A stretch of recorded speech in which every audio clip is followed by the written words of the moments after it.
Gálatas capítulo 3. Ó Gálatas, insensatos, quem foi que os enfeitiçou? Não foi diante dos olhos de vocês que Jesus Cristo foi exposto como crucificado? Quero apenas saber isto. Vocês receberam o Espírito pelas obras da lei ou pela pregação da fé?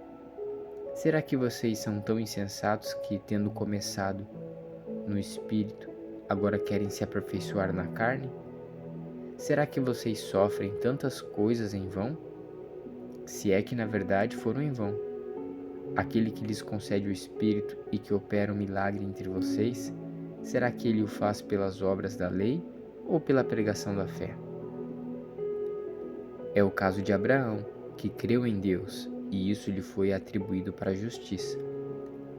Saibam, portanto, que os que têm fé é que são filhos de Abraão.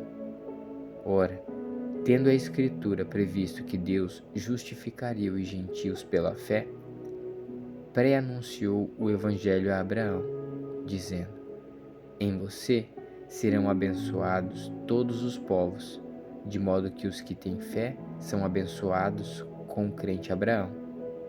Pois todos os que são das obras da lei estão debaixo da maldição, porque está escrito: maldito todo aquele que não permanece em todas as coisas escritas no livro da lei, para praticá-las.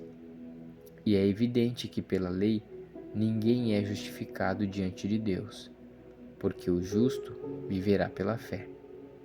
Ora, a lei não procede de fé, mas aquele que observar os seus preceitos, por eles viverá. Cristo nos resgatou da maldição da lei, fazendo-se Ele próprio maldição em nosso lugar. Porque está escrito: maldito todo aquele que for pendurado em madeiro, para que a bênção de Abraão chegasse aos gentios, em Cristo Jesus, a fim de que recebêssemos pela fé o Espírito prometido. Irmãos, falo em termos humanos, ainda que uma aliança seja meramente humana. Uma vez ratificada, ninguém a revoga ou lhe acrescenta coisa alguma. Ora, as promessas foram feitas a Abraão e ao seu descendente. Não diz e aos descendentes, como falando de muitos, porém como falando de um só, e ao seu descendente, que é Cristo.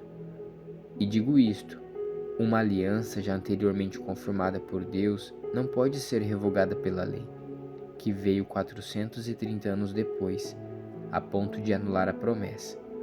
Porque se a herança provém de lei, já não decorre da promessa, mas foi pela promessa que Deus a concedeu gratuitamente a Abraão. Logo, para que é a lei? Ela foi acrescentada por causa das transgressões, até que viesse o descendente, a quem se fez a promessa, e foi promulgada por meio de anjos, pela mão de um mediador. Ora, o mediador não é de um só, mas Deus é um só.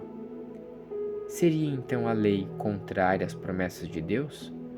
De modo nenhum, porque se fosse promulgada uma lei que pudesse dar vida, então a justiça seria de fato procedente de lei.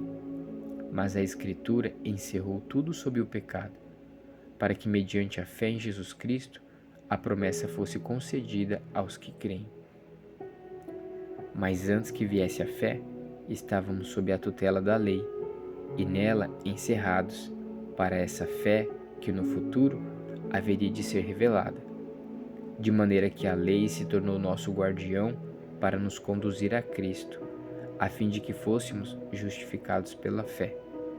Mas agora que veio a fé, já não permanecemos subordinados ao guardião, pois todos vocês são filhos de Deus mediante a fé em Cristo Jesus. Porque todos vocês que foram batizados em Cristo, de Cristo se revestiram. Assim sendo, não pode haver judeu nem grego, nem escravo nem liberto, nem homem nem mulher, porque todos vocês são um em Cristo Jesus. E se vocês são de Cristo, são também descendentes de Abraão e herdeiros segundo a promessa.